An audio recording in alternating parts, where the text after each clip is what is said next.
하나님의 말씀 3장 1절 보시겠습니다.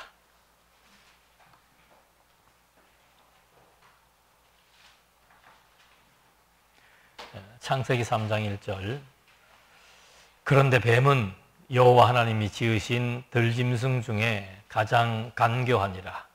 뱀이 여자에게 물어 이르되 하나님이 참으로 너희에게 동산 모든 나무의 열매를 먹지 말라 하시더냐. 여자가 뱀에게 말하되 동산 나무의 열매를 우리가 먹을 수 있으나 동산 중앙에 있는 나무의 열매는 하나님의 말씀에 너희는 먹지도 말고 만지지도 말라 너희가 죽을까 하노라 하셨느니라. 우선 3절까지 말씀 봉독해 드렸습니다.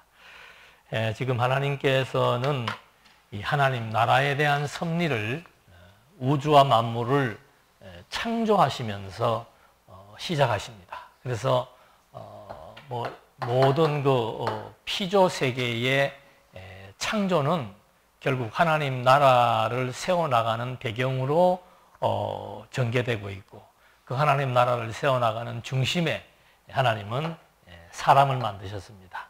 그 아담을 만드셔서 하나님이 그 아담에게 하시고자 하셨던 그 영원한 때부터 가지고 있었던 그 뜻이 무엇인가 하면은 바로 하나님의 나라입니다. 그래서 아담을 창조하시고 모든 창조가 끝날 즈음에 아담에게 나라, 즉 복을 주시면서 나라를 세워주겠다는 약속을 하십니다. 그렇게 약속을 해놓으시고 2장으로 넘어가면은 이제 한 지역을 하나님이 설정해 놓습니다. 그게 에덴 동산 기쁨의 낙원입니다. 그래서 하나님이 에덴 동산을 만드시고 사람을 여기에 두었다 그랬습니다. 사람을 여기다 두신 이유는 뭐겠습니까? 아담에게 나라를 세워주겠다고 하신 그 약속을 하나님은 이제 그 에덴 동산이라고 하는 한정된 지역 안에서 하나님께서 이제 그 나라를 한번 실현해 보시려는 의도가 맥락적으로 연결이 됩니다. 그런데 여기 이제 그 중요한 것이 뭔가 하면은 지금 읽어드린 말씀대로 그 선과 악을 알게 되는 선악과라고 하는 열매가 여기 심겨져 있습니다. 또 생명과라는 열매, 그러니까 이 에덴 동산에만 있는 열매예요. 생명과라고 하는 열매와 선악과라고 하는 그 열매가 이미 이제 그 동산의 중앙에 심겨져 있었고, 그 다음에 이제 땅은, 이 에덴 동산이라고 하는 이 땅은 일반 땅이 아니고 이제 그 성경에 나와 있는 그대로 보면은 강이 온 땅을 둘렀다 그랬습니다. 그러니까는 그 땅과 물은 이 서로 상생 관계가 있기 때문에 땅에 물이 없으면 땅은 땅으로서의 기능을 발휘할 수 없습니다. 그런데 물이 온 땅을 지금 다 강물이 두르고 있는 아주 그 비옥한 그런 그 좋은 토지임을 여기서 말해주고 있습니다.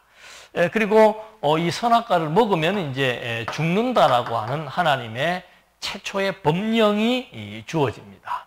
그러니까 하나님의 나라가 세워질 때는 반드시 모든 나라의 법이 있는 것처럼 에덴 동산의 나라에서도 하나님의 법이 주어집니다. 그 하나님의 법이 뭔가? 선악과를 먹으면 죽는다. 다른 것은 먹으면 좋지만 하나님 에덴 동산의 헌법 제1조는 뭔가? 선악과를 먹으면 죽는다.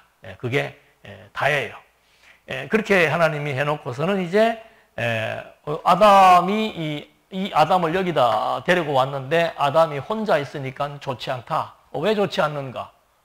하나님의 나라를 실현하려면은 국민이 있어야 되는데 아담 혼자서는 안 되죠. 그래서 그 독초하는 것이 좋지 않다라고 해서 배필을 만들겠다고 선언을 합니다.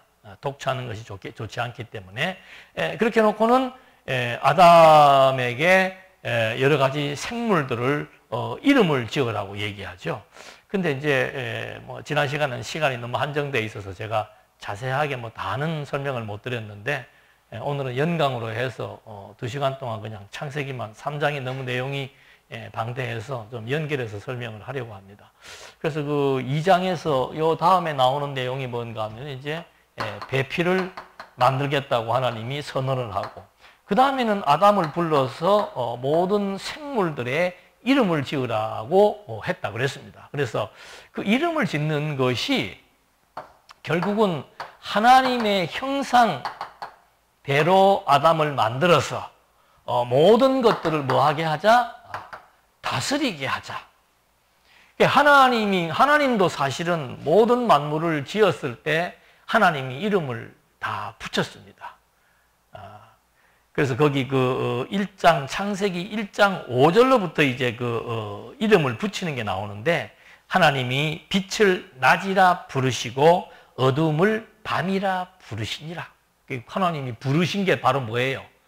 낮이 되고 밤이 되고, 뭐 태양이 되고, 뭐 짐승이 되고, 모든 것들이 하나님이 과거 성경에는 뭐 칭하신이라고 나왔는데 이번에는 부르신이라고 나와 있습니다. 그러니까 하나님이 당신이 만들어 놓은 피조물들에게 하나님이 이름을 붙입니다. 그 의미는 뭔가? 하나님이 만드신 피조물, 하나님이 주인이고 하나님이 창조주인 것을 증거하는 거죠. 그 주권이라고 하는 것은 다스리는 권세와 마찬가지인데, 아담에게도 마찬가지입니다.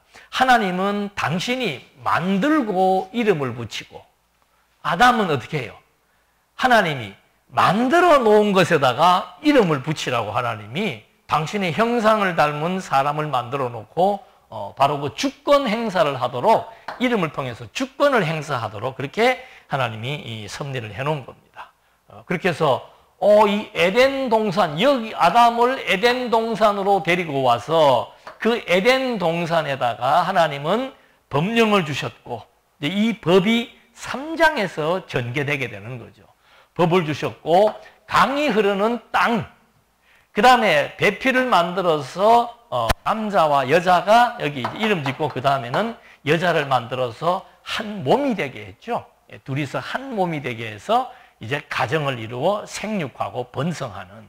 그래서 하나님께서 나라가 세워지려면은 둘이 한 몸이 되어서 생육하고 번성해야 되고, 또 나라가 세워지려면은 아담에게 하나님께서 이름을 지으라고 해서 아담에게 다스리는 권세가 주어졌음을 증명해주고, 그 다음에 살아야 될 토지, 그 에덴의 토지라고 하는 것은 강이 두르고 있어서 너무도 비옥하고 옥토인 그런 땅, 그래서 국토를 주시고 국권을 주시고 번성할 수 있는 그런 이제 환경을 하나님께서 여기서 조성을 해 놓으신 거예요. 그럼 이제 이게 다른 문제가 안 생기면 이제 계속해서 생육하고 번성하면서 이 에덴 동산, 지상의 낙원, 지상에서의 낙원입니다. 그 낙원의 세계, 이 낙원의 세계는 이제 오직 기쁨과 그 다음에 안식과 평화와 반대로 말하면 갈등이 없고 고통이 없고 번민이 없고 슬픔이 없고 애통함이 없는 그런 세계가 이제 이 에덴 동산이었다 이 말입니다. 근데 이게 이제 무너지게 되는 원인이 뭔가 하면은 법이에요. 하나님의 법입니다. 이스라엘 백성들도 결국에는 남북이 갈라지고 포로 생활을 하고 북쪽이 망하게 되는 것도 하나님의 법이에요. 그래서 그 법을 통해서 결국은 하나님이 섭리를 해나가시는데, 자, 여기도 지금 제일 먼저 중요한 것은 아담에게는 법을 주기 이전에 하나님이 일방적으로 나라를 세워주겠다라고 하는 복을 허락하신 거죠. 그래서 이 복은 법과 상관이 없이 계속해서 지속성을 가지게 되는 겁니다. 첫 아담이, 오늘 공부할 내용처럼 첫 아담이 사람들이 타락을 하지 않았으면 이 법이 에덴 동산을 통해서 실현되고 확장되어지는데, 이제 타락으로 말미암아 이 법은 아담으로 말미암아 에덴 동산에서 낙원을 통해서 실현되려고 했던 나라의 법은 이제 둘째 아담, 바울은 둘째 아담이라고 얘기해요. 첫 번째 아담은 에덴 동산에서 하나님께서 이 나라를 세우려고 하는 여러 가지 많은 것들을 준비해서 시작하려고 했었는데, 그게 이제 타락으로 말미암아 중단되었고, 그 중단된 에덴 동산과 같은 하나님의 나라가 둘째 아담 그리스도인 교회를 통해서 이제 세워지게 되는데, 이 기간까지의 역사가 구약 성경의 역사라 이 말입니다. 그래서 이제 이렇게 하나님이 에덴에서 이렇게 하나님께서 뭐 크게 요약을 하면 세 가지예요. 강물이 두른 땅을 경작하며 지키게 했고, 그 다음에 이름을 부르게 해서 하나님의 주권, 하나님인 창조를 통해서 이름을 지어서 당신이 창조주의 권세가 있음을 보여주었는데, 아담은 피조물이니까, 하나님이 만든 피조물이니까 하나님이 만들어 놓은 피조물에다가 아담으로 하여금 이름을 짓게 해서 권세, 주권, 다스림의 권세가 있은 것을 확인시켜 주었고, 그 다음에 여자를 만들어서 둘이 한 몸이 되게 했다. 한 몸이 되게 해서 결국은 하나님의 나라가 조성되는 그런 요소들을 하나님이 에덴 동산에서 실현을 이제 해 나갔습니다. 이제 번성을 하고 거기서 살아가면 되는데, 25절의 내용이 좀 모호한 내용을 여기다가 염두에 두면서 하나님은 마침표를 1장에서 찍은 거예요. 25절의 내용이 뭔가 하면은, 아담과 그의 두 사람이 벌거벗었으나 부끄러워하지 아니하니라. 저는 처음부터 이 말이 걸리고, 이게 이상하다. 벌거벗었다는 말이 이상하다. 에덴 동산에, 그러니까 여러분들 그 창조에 관련된 그림을 보면은 전부 나체로 있습니다. 그리고 나뭇잎으로 중요한 부분만 가려놓은. 그러니까 이 나와 있는 성경의 내용들을 그냥 문자적으로, 그 다음에 오늘의 현실로 그대로 대입해서 이해를 해버린 거예요. 그러니까 이제 그 다음에 3장에 가면은 계속 벗은 문제가 나타나게 되고, 그래서 머리가 좋은 건지 나쁜 건지는 모르지만은 통일교 교주는 이 벗은 문제를 가지고 성경을 풀어나가는 열쇠로 삼아서 결국은 이제 통일교라고 하는 것도 생성되게 되었는데, 거기에 대한 반박을 정확하게 할 수가 없는 거죠. 왜 하나님께서 벌거벗었는데 부끄러움을 모르다가 나중에는 사단의 유혹에 넘어가서 범죄를 저지르고 나니까 부끄러워서 치마를 만들어 입었는가? 그건 성적 범죄가 분명하다. 이렇게 접근을 해 들어갔다 이 말입니다. 그래서 제가 이번에는 작심을 하고 이거를 정리하지 않으면 안 되겠다. 꼭 무슨 이단을 의식해서라기보다도 성경을 성경대로 바로 이해해야 될 필요가 있다. 자, 이래서 3장 25절에 하나님께서 똑같이 벗은 상태였는데 이때는 부끄러워하지 않았다. 3장 1절에 보면은 그런데, 자, 2장 25절과 3장 1절이 연결된 얘기입니다. 아담과 그의 아내 두 사람이 벌거벗었으나 부끄러워하지 아니하였다. 그런데 이 말은 이제 무슨 문제가 부끄러움과 같은 그 벗은 문제와 관련된 사건이 생길 것을 염두에 두고 하는 말입니다. 뱀은 여호와 하나님이 지으신 들짐승 중에 가장 간교하니라. 여기에서 간교하다라고 하는 뜻이 뭐라고 나오는가 하면요, 히브리어로 쓰기보다는 한글로 쓰면 히브리어 아룸이라고 하는 뜻입니다. 저는 이거 원어풀이는 잘 안 하는데 이거는 분명히 좀 해야 될 필요성이 있는 것이, 뱀을 간교하다 그랬습니다. 근데 그 간교하다는 히브리어 뜻은 뭔가 하면은 아룸이라는 뜻인데 벌거벗다는 뜻이에요. 근데 이 벌거벗다는 뜻이 25절에 나와 있는 벌거벗었다는 말과 뱀이 간교하다는 데 썼을 때의 그 벌거벗었다는 말과 나중에 사람이 범죄 선악과를 먹고 벗은 줄로 알았다는 그 벗었다는 의미가 다 똑같은 얘기예요. 그런데 벌거벗다라고 하는 요 말에 어근이 있습니다. 뿌리가. 그 뿌리가 뭔가 하면은 교활하다. 간계를 취하다. 간계라고 하는 것은 간사한 모략, 뭐 이런 걸 말, 간사한 술수. 예. 그러니까 교활하고 간계하다. 이런 거는 전부 이제 뭐 세상으로 말하면 사기꾼들, 남을 속이는 사람들. 이런 의미가 담겨져 있는데, 이 아롬이라고 하는 뱀을 간계스럽다라고 얘기했던 그 아롬은 벌거벗다는 말이고, 벌거벗다는 말은 결국은 교활하다, 관계를 취하다는 말과 발가벗다에서 파생된 교활하다, 관계를 취하다 그런 뜻입니다. 그리고 이제 3장 7절에 보면은 몸이 벗은 줄 알고, 요거는 에돔이라고 나와 있네요. 3장 7절에는 이제 선악과를 먹고 벗은 줄 알았다라고 하는 그 벗은 에돔인데, 히브리 말로 에돔인데 뜻은 벌거벗으신데 어근은 똑같이 요거예요. 교활하다, 관계를 취하다 그런 뜻입니다. 그리고 또 2장 25절에 보면은 또 벌거벗었다라는 말이 나오는데, 요거는 또 아롬이에요. 뭐 아룸, 에돔, 아롬 이렇게 나오는데, 이것도 역시 기본 어근은 아람이라고 하는 뜻입니다.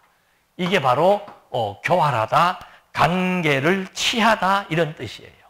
제가 이걸 지금 이렇게 많이 설명을 하는 이유는 뭔가 하면은 벌거벗었다라고 하는 뜻이 옷을 벗고 있는 나체라고 하는 의미보다는 뭐예요?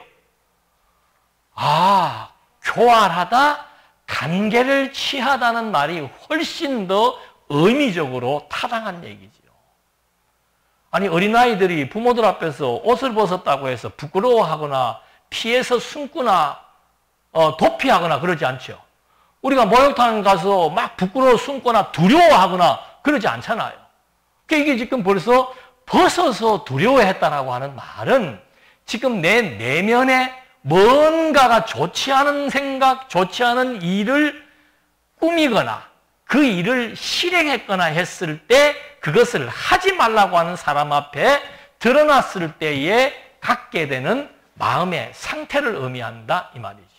그런데 뱀은 어떤 존재인가 하면은 아예 그냥 간교하고 교활한 존재로 하나님께서 만들어 놓은 거예요. 그러니까 그 위에 있는 말에는 두 사람이 벌거벗었다. 즉 개연성이 있다 이 말입니다. 하나님이 사람을 만들어 놓고, 이게 지금 무슨 뜻인가 하면 하나님이 아담과 하와를 아담을 만들 때 어떻게 만드는 거예요? 하나님의 형상을 따라 만들었죠. 그러면 아담에게도 무슨 마음이 있습니까? 다스리다니까. 주관자가 되려고 하고 지배자가 되려고 하고 통치자가 되려고 하는 마음이 있죠. 이것이 하나님을 제껴놓고 인간 스스로가 주관자, 지배자, 통치자가 되려고 할 때 이게 이제 인본주의가 되는 거고, 이게 인간이 갖게 되는 타락성이다 이 말입니다. 이게 바로 선악을 알게 된다는 의미와 같은 맥락이에요. 여러분 보십시오. 이스라엘 역사를 보게 되면은 그 전부 다스림의 역사가 이제 룻기서부터 시작이 되잖아요. 근데 사무엘서에 보면은 다스림의 시작점에 있어서 사울과 다윗을 대비시켜 놓습니다. 무엇이 다른가? 물론 족보도 다르죠. 족보, 왕의 족보는 다윗에게 있지만 또 다른 중요한 포인트는 뭔가 하면은 다스림의 방식이에요. 하나님께서 아담에게 하나님의 형상을 닮아서 다스리게 하자 이 말입니다. 그러니까 그런 마음이야 들 수 있겠죠. 내가 한번 지배자가 되어보고 싶다. 나도 하나님처럼 되어보고 싶다. 벌거벗었으나 그 내면 세계에 그런 마음을 가지고 있을 수는 있으나 아직 그런 범죄를 저지르지 않았기 때문에 부끄러워하지 않았다는 거예요. 여기서도 마찬가지입니다. 왕정시대에도 사울과 다윗을 두고 하나님께서 왜 사울을 하나님이 처단하시는가? 사울 시대에는 백성들과 사울이 스스로 왕이 된 거예요. 하나님의 다스림을 받지 않는 주체적인 다스리는 권세를 가지겠다고 정치를 한 게 사울의 정치고, 다윗의 정치, 선한 정치는 뭔가?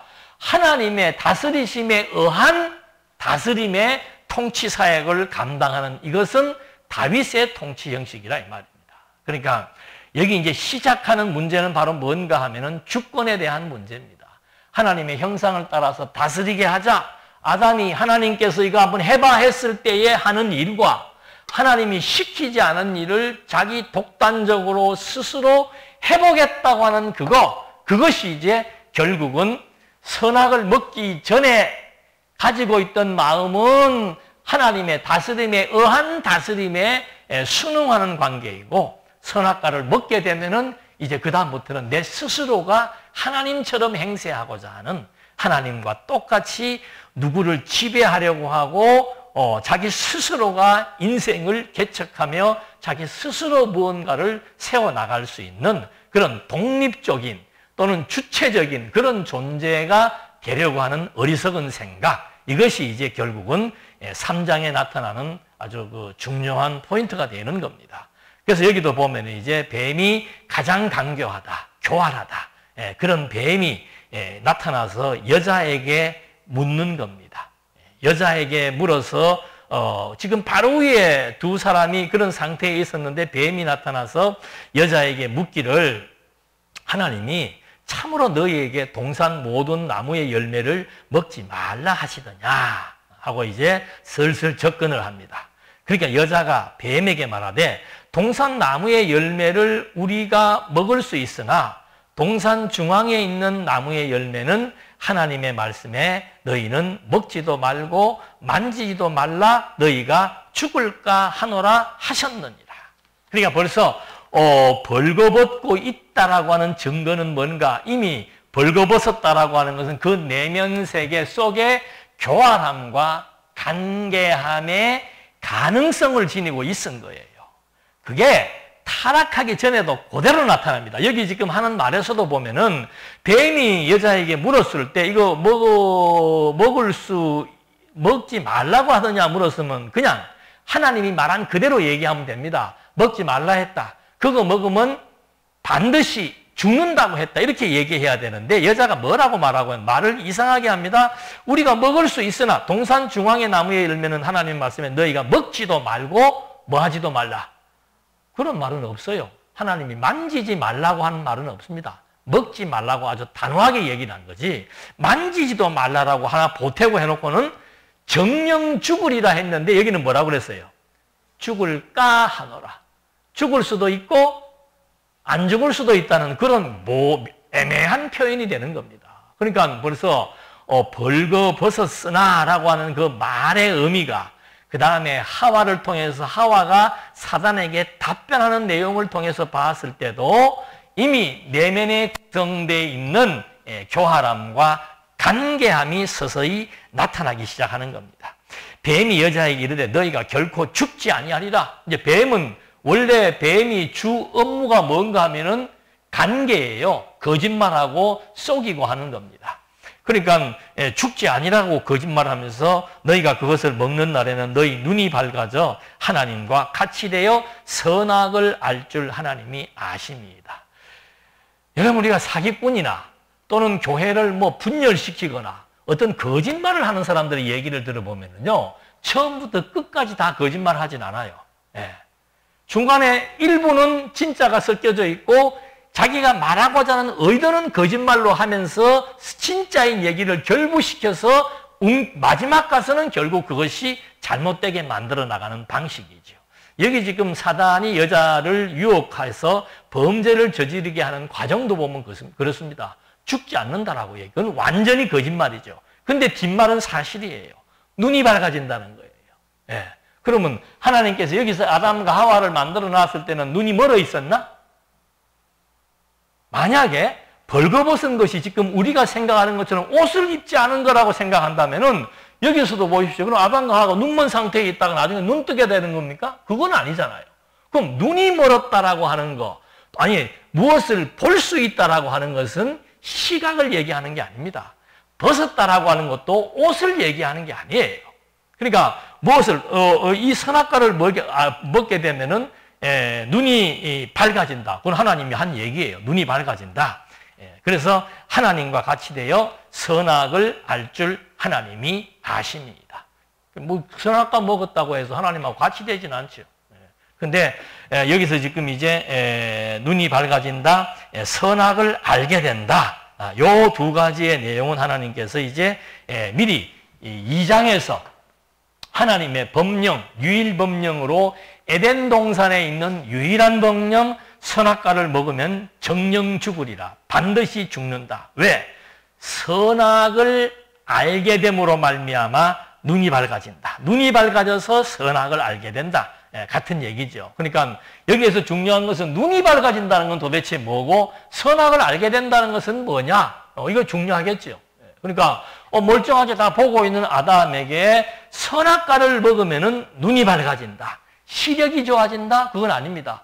벌거벗은 것을 옷이라고 표현한다면은 여기도 눈이 밝아진다는 것은 시력이 좋아진다라고 해석을 해야 맞는 얘기예요. 그러니까 벌거벗었다는 얘기도 내면의 상태를 의미하는 것이고 눈이 밝아진다는 것도 뭔가 그동안 보지 못했던 것을 볼 수 있는 눈이 밝아진다는 거예요.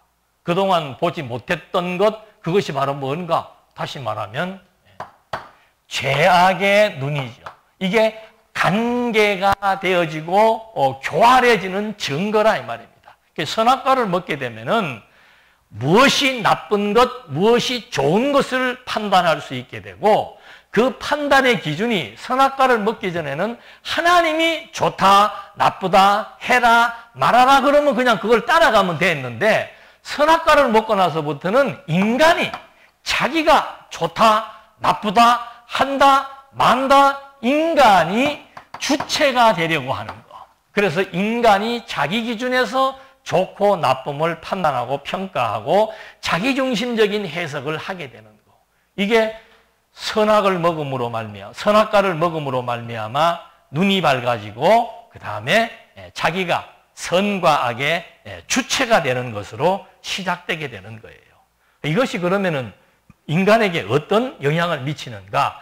이게 이제 나중에 하나님께서 이것을 심판할 때 나타나게 됩니다. 여자도 고통, 남자도 고통. 이 상태가 눈이 밝아져서 자기가 선악의 주체가 되어버린 그 상태가 어떤 상태인가? 선악과를 먹기 전에 여기에서는 말 그대로 행복한 나라입니다. 희망의 나라요, 행복의 나라요, 평화의 나라요, 안식의 나라였습니다. 아무것도 갈등의 요소가 없고 고통의 요소가 없었습니다. 그런데 선악과를 먹고 나서 인간의 내면 세계 속에 자기가 주관자고 자기가 주체고 인간이 마치 뭐가 할 수 있는 것으로 착각을 해서 인생을 살려고 할 때 그때부터 따라오는 것이 뭔가 하면은 고통이에요. 이게 저주받은 상태라 이 말입니다. 그러니까 하나님께서 이제 그 다음부터는 보지 말아야 될 것을 보게 되기 시작하고 가치가 달라지기 시작을 하고 이런 맥락 속으로 이제 하나하나 전개되는데 조금 더 보십시다. 자, 이렇게 해서 선악이 같은 줄을 하나님이 아심이라. 6절 여자가 그 나무를 본즉 먹음직도 하고 보암직도 하고 지혜롭게 할 만큼 탐스럽게도 한 나무인지라. 여자가 그 열매를 따먹고 자기와 함께 있는 남편에게도 주매 그도 먹은지라. 이에 그들의 눈이 밝아져 자기들의 벗은 줄을 알고 무화과 나뭇잎을 엮어 치마로 삼았더라. 자, 이런 해석들이 이제 사람들을 혼란스럽게 만드는 해석이란 말입니다. 그러니까 선악과를 먹게 되니까 쉽게 아까 이런 의미로 해석을 하게 되면은 그런 마음만 품고 있다가 진짜 그 선악을 알게 되는 열매를 먹고 나게 되니까 인간이 진짜 어떻게 변해버린 거예요? 교활하고 간계한 사람으로 변해버린 겁니다. 하나님께서 이거 먹으면 안 된다. 이거 먹으면 너희들 큰일 난다라고 얘기했는데 그거를 몰래 먹어버린 거죠. 먹어버리니까 진짜로 교활하고 간계하. 그리고 하나님이 하지 말라는 법을 어기게 된 그런 결과가 여기에서 나타나게 된 겁니다. 그렇게 되니까 이제 이에 그들의 눈이 밝아져서 이 눈은 아까 뭐라고 그랬습니까? 죄악을 보는 눈입니다. 눈이 밝아져서 자기들의 벗은 줄을 알았다는 거죠. 눈이 밝아지니까 내가 얼마나 교활하고 간계하고 죄악을 가지고 있는 존재가 돼버린 것을 보게 된 거예요. 선악과를 먹고 눈이 밝아지니까. 그러니까 그것을 자기가 죄의 모습으로 그 다음에 교활하고 간계한 모습이라는 것이 밝혀지게 되니까 그거를 은폐시키려 한다 이 말입니다. 그걸 은폐시키고 숨기기 위해서 무화과 나무 잎을 엮어 치마로 삼았더라. 여기에는 치마라가 나와 있는데 원어를 찾아보니까 갑옷이라 나와요. 나는 갑옷이 더 나아요. 예. 이걸 왜 입었냐 이 말이에요. 내 속마음을 보여주지 않기 위해서 갑옷을 입었다는 거죠. 그러면 갑옷을 입고 위장을 하고 포장을 하고 선한 사람의 행세를 한다고 해서 그 사람의 내면에 있는 교활과 간계와 제약이 사라지거나 보이지 않느냐 이 말이지요. 여기서 지금 이제 어리석은 행동이 나타나기 시작을 하는 겁니다. 그러니까 인간이 간계를 취해서 하나님을 속이고 그 다음에 간계를 취해서 자기가 해서는 안 된 짓을 한 죄인이라고 하는 사실을 알게 되고 그것을 스스로 덮어보려고 하는 것이다 이 말이죠. 근데 이제 로마서에도 그런 얘기가 나옵니다만 죄라고 하는 것은 내가 덮는다고 덮어지는 게 아니에요. 예. 죄라고 하는 것은 내가 덮는다고 덮어지는 것이 아니고 반드시 심판자인 하나님이 죄 없다고 해주시든지 간에 아니면은 그냥 죄가 있는데 그냥 하나님이 감싸서 이제는 죄가 없다고 하나님이 판결을 해주시는 거지. 아니 죄인이 자기가 죄 지어놓고 나는 죄가 없다라고 얘기한다고 해서 죄가 없어집니까? 죄를 저지른 사람은 판사가 재판을 해서 죄가 있다 없다를 판사가 판단을 하는 것이고 죄가 있으면은 판사가 형벌을 내려서 형을 사는 것이 죄인의 원리란 말입니다. 근데 여기는 자기들이 죄 지어가지고 죄인임에도 불구하고 자기들이 옷 만들어서 예를 들자면은 포장을 해서 자기의 갑옷을 입어서 그걸 다 가리운들 손바닥으로 태양을 가리는 것처럼 그게 가능한 일이냐 이 말입니다. 그래서 무화과 잎을 엮어서 치마로 삼았더라 라고 이제 했는데 나중에는 하나님께서 어떻게 하는 겁니까? 지금은 안 나옵니다만 나중 가면은 하나님이 어떻게 하는 거예요? 여기는 자기가 죄인이 자기가 자기의 죄를 덮기 위해서 무화과 잎을 엮어서 뭐 갑옷을 입었다고 합시다. 그런다고 해서 그것이 없어지지 않는다는 거예요. 하나님이 뭐 가죽이라서 좋은 거고 잎이라서 나쁜 게 아니에요. 누가 입혀주었는가, 누가 덮어주었는가, 그게 중요한 거예요. 하나님이 가죽옷을 만들어서 이 두 사람을 덮어주었다. 그들의 교활과 간계함에 대해서 하나님이 덮어준다는 그런 의미가 이제 나중에 나오게 되는 겁니다. 자, 이렇게 이제 그들의 눈이 밝아지고 벗은 줄 알고 무화과 나무 잎을 엮어서 치마로 삼았는데 그들이 그날 바람이 불 때 동산에 거니시는 여호와 하나님의 소리를 듣고 아담과 그의 아내가 여호와 하나님의 낯을 피하여 동산 나무 사이에 숨은지라.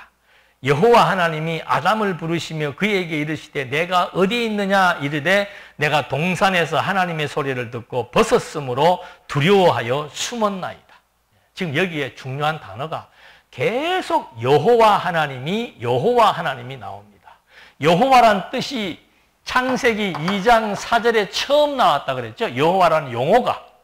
이게 용어가 나오게 된 배경이 뭔가 1장 28절에서 하나님이 아담에게 언약을 세우신 이후로부터 하나님의 명칭을 여호와로 썼다 그랬습니다. 왜? 여호와란 뜻 자체가 요 언약을 이루시는 분이라고 하는 그 뜻이 여호와이기 때문에 하나님은 아담에게 언약을 세우시고 그 뒤부터 여호와 하나님이라고 하는 명칭을 사용했는데 여기서도 지금 계속해서 아담과 하와에게 여호와 하나님을 주지시키고 있는 겁니다.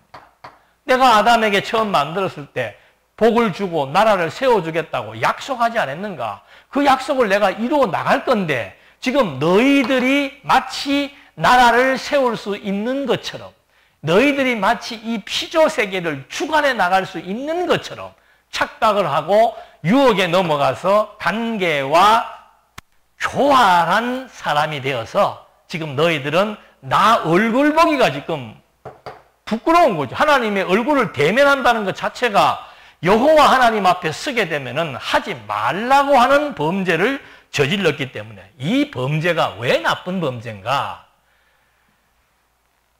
우리가 가끔 그런 질문 하잖아요. 그 선악과 하나 먹은 것 같고, 뭐 그렇게 하나님께서 막 그렇게 혹독하게 이렇게 형벌을 치르게 하십니까? 죽습니다, 나중에. 아담도 처음에 만들 때는 죽는다는 얘기 없었어요. 선악과를 먹고 나서 너는 흙으로 돌아간다. 그리고 영적으로도 사망한다. 그 선악과 먹었는데 죽는다는 거예요. 그러니까 하나님의 이 명령이라고 하는 것은 그건 절대적 권위입니다.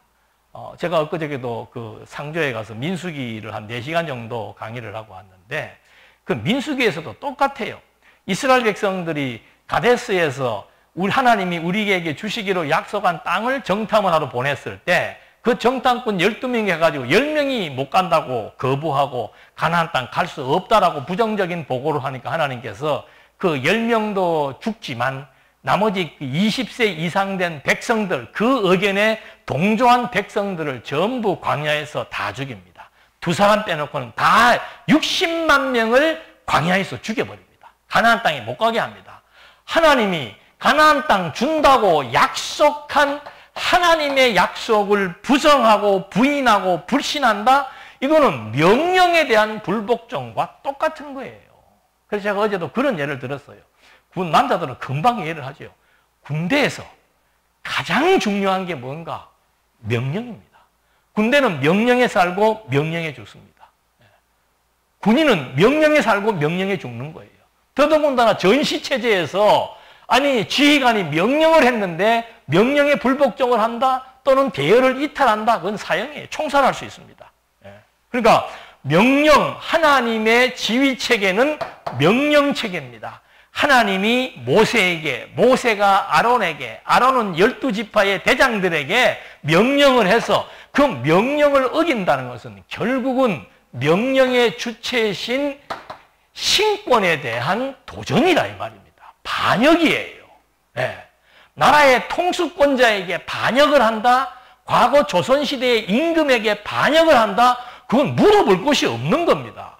여러분, 쿠데타가 왜 이게 힘든가? 쿠데타 실패하면 전부 사형이에요. 반역이라고 하는 거, 하나님의 명령에 불복종한다는 거, 이거는 인간에게 있어서 이 지휘체계, 질서체계, 명령체계의 사회에서는 있을 수 없는 일이죠. 근데 지금 이 선악을 먹지 말라는 이것은 이 에덴 동산의 나라에서 하나밖에 없는 가장 중요한 법령입니다. 그걸 지금 아담과 하와가 자기들이 하나님처럼 그런 게 말이 되냐 이 말입니다. 인간이 하나님처럼 되고 싶어가지고 하나님이 먹지 말라는 그것을 먹었다? 그건 당연히 하나님 앞에 심판받아야 될 일이죠. 그리고 하나님 만들어 놓은 인간이 진짜 이제 완전히 범죄자가 되어가지고 교활하고 강개한 사람으로 완전히 전락되어 버린 거.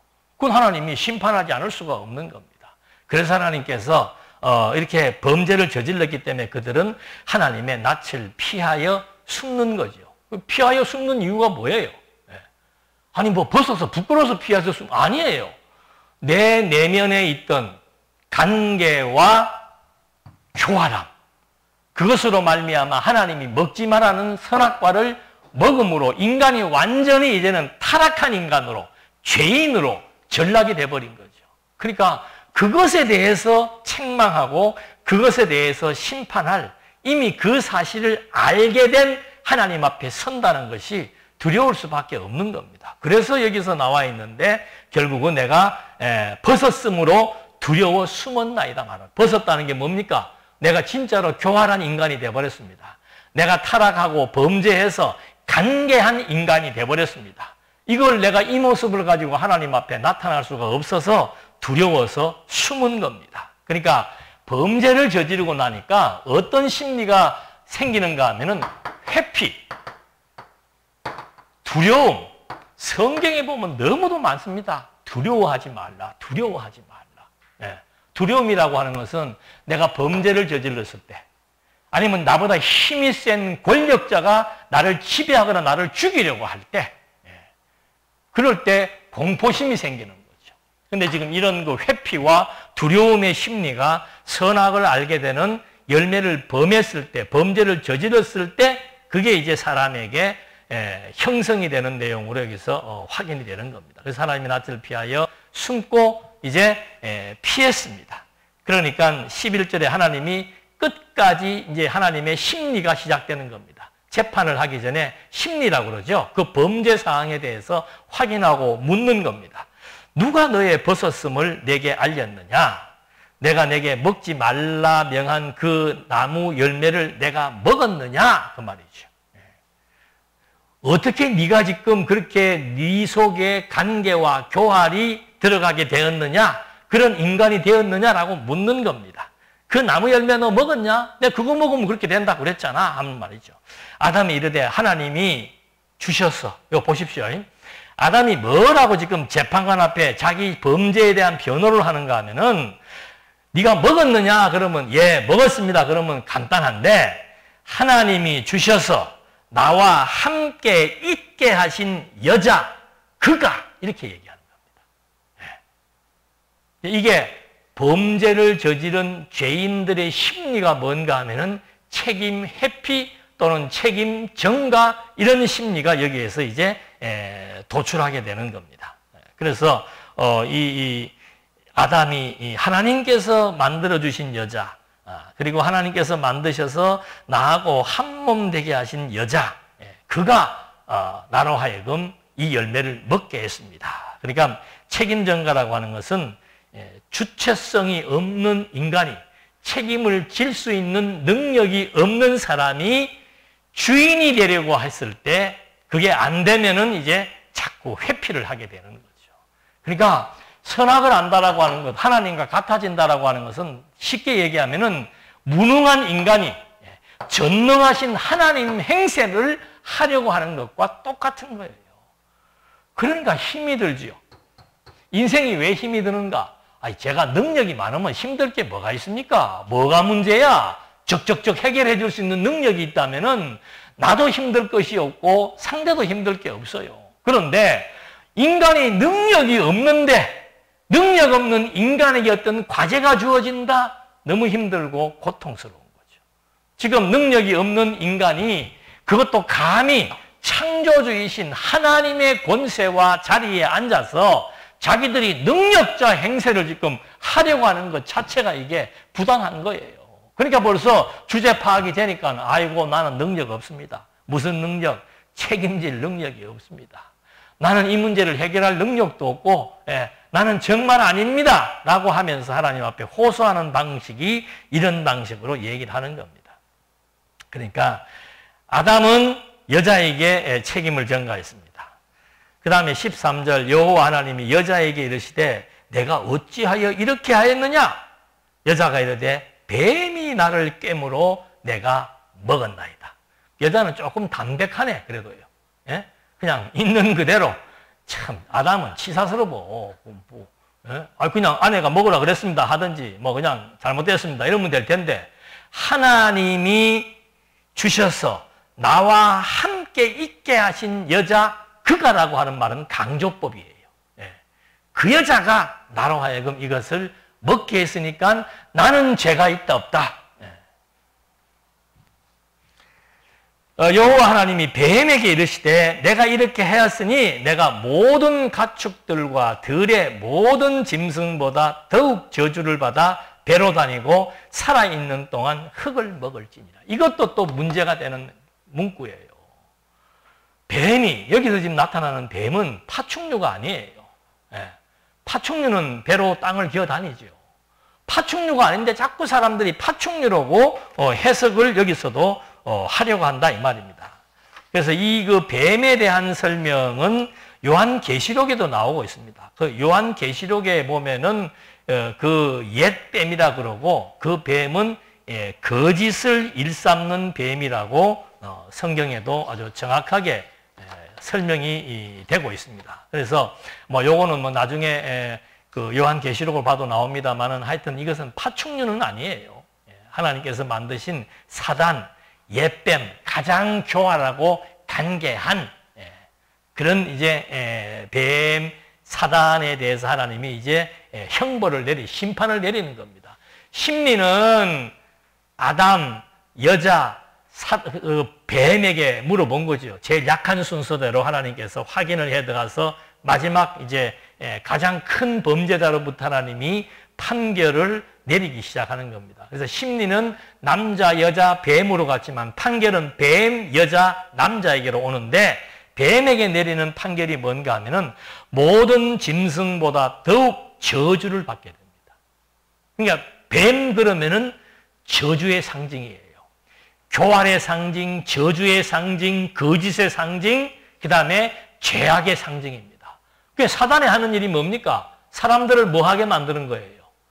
죄짓게 만드는 겁니다. 범죄하게 만드는 거. 사람들에게 거짓말하는 겁니다. 뭐가 거짓말인가? 하나님이 없다라고 가르치는 거. 그거 사단의 역사예요. 하나님이 없다라고 거짓말하잖아요.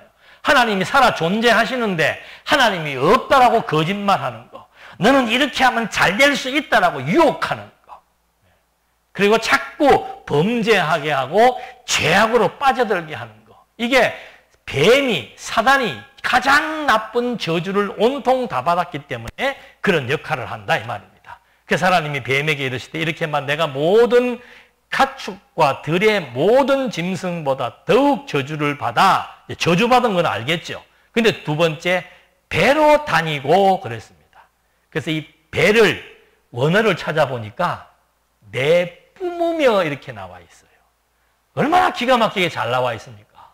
그러니까 사단은 저주를 받아가지고 저주를 가장 많이 받은 저주의 본산이에요. 그러니까 사단이 하는 일이 뭔가 하면은 다니면서 뭐 하는 거예요? 저주를 내뿜는 거예요. 사람들을 저주받게, 사람들을 죄악 속으로 들어가게, 사람들을 고통의 늪에 빠지도록 사단이 하는 일이 뭔가? 바로 배로 다닌다는 거, 배로 다닌다는 말의 뜻은 뭔가? 바로 내뿜는다는 겁니다. 앞에서 말했던 저주를 내뿜으면서 다닌다는 것은 옮긴다는 거죠. 저주를 내뿜으면서 옮기며 다니고 살아있는 동안은 또 원어를 보니까 야수로 계속해서 그 말입니다. 그러니까 뱀은 가장 저주받은 존재니까 그 저주를 뿜으면서 온데 살아있는 동안 저주를 뿜으면서 온 세상을 저주로 덮어버린다 이 말입니다. 그래서 나중에 이 피조세계가 사단의 저주 아래 놓이게 되는 거예요. 피조세계가 사단의 저주 아래 놓여서 죄악의 종로로 타는 세계로 전락이 되어버리는 거죠. 무엇으로 말미암아? 뱀의 유혹에 의해서 선악과를 먹음으로 하나님의 법령을 어기고 하나님의 자리를 도전했던 인간의 결과가, 뱀의 결과가 완전히, 여러분 사람도 그렇잖아요. 좋은 일을 늘 생각하고 행동하는 사람하고 자나깨나 남을 죽이고 해치고 망하게 하려고 생각하는 거하고 이거는 차원이 다른 거예요. 그러니까 뱀의 저주라고 하는 것은 결국은 그 좋지 않은 고통과 죄악을 온 세계에 지금 막 완전히 독소가 되어서 뿌리는 그런 존재가 되어버렸다. 살아있는 동안 흙을 먹을 것이다. 흙을 먹는다는 것은 그냥 이런 흙, 그러니까 누가 그래요? 파충류 연구하는 사람, 뱀이 흙 안 먹는데? 흙 안 먹잖아요, 뱀은. 무슨 이 쥐나 이런 거 잡아먹지. 그러니까 뱀이 어떤 걸 잡을 때 그 밖에 흙이 묻어 있지 않느냐. 그걸 일단 털고 먹는 그런 의미에서 흙을 먹었다. 여기서 하는 말은 흙을 먹었다는 것은 삼킨다는 뜻이에요. 땅을 삼킨다는 말은 땅을 지배한다는 겁니다. 무엇으로 지배하는 겁니까? 저주로 지배한다. 그런 뜻이에요. 그러니까 이 선악과 사건으로 첫 번째 사단은 완전히 저주의 본체가 되어가지고 이 피조세계를 집어삼키는, 무엇으로? 저주로 집어삼키는. 그러니까 이 세계가 이제 나중에 나와요. 땅도 저주받는 땅이 되어버렸고 막 모든 게 다 고통과 저주로 점철되어지는 것이 이 피조세계의 모습이라 그 말입니다. 그래서 이 세계에 무엇이 필요한가? 이 저주를 축복으로 바꿀, 이 고통을 행복과 기쁨으로 바꿀 그런 새로운 인물, 그게 바로 하나님의 아들 그리스도라 이 말입니다. 그래서 예수님이 오실 때도 어두운 가운데 오셨다는 말의 뜻은 뭔가? 바로 이 저주의 세계, 사단이 저주를 내뿜으면서 온갖 제약과 고통과 지배를 강행하는 인간에게 자유를 박탈하고 평안을 박탈하고 행복을 박탈하는 그런 세계에, 그런 어둠의 세계에 그리스도가 오셔서 어둠 가운데 빛으로 오셔서 저주를 축복으로, 사망을 생명으로, 죄를 의로, 고통을 기쁨으로 바꿔놓는 역사를 그리스도가 해나가시는 거라 이 말입니다. 제가 잠깐 쉬었다가 다시 하시겠습니다.